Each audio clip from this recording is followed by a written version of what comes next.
if you're in job search or you're concerned about your career, I say LinkedIn is the site you have to be on. I'm actually not a huge fan of social media, believe it or not. I think it's a total time waste in many cases. And people often ask me, which site should I be on? And I say, in general, for your profession, I think you have to be on LinkedIn. Now, some professions like doctors have a whole nother site called Doxamy or something like that.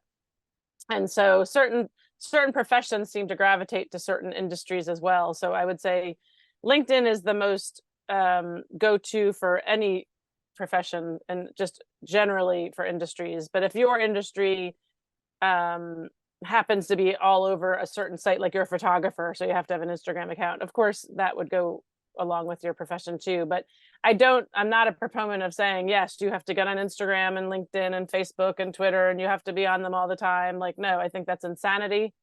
And no one can live up to that standard. And don't trying, because I mean, you're just going to kill yourself trying. You're going to burn yourself out. So I am biased to say that LinkedIn is the social media site I think everyone should be on if you're a professional. That said, some people might pick a second one. I am on all of them, not all of them, but I am on a handful of them because I run a business. But if I didn't run a business, believe me, I would not be on as much social media, but I would be on LinkedIn.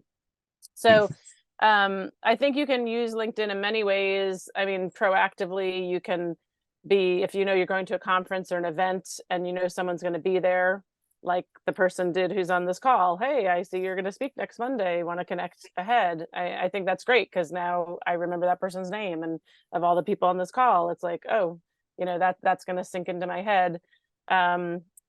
Of course, if some of you connect with me after, it might also, but it's a little harder because I don't have everyone's last name memorized and things like that. So trying to be proactive is a good way to use LinkedIn in terms of event management specifically. And but I think you can use it in so many different ways, and I'll try to show you some of those today.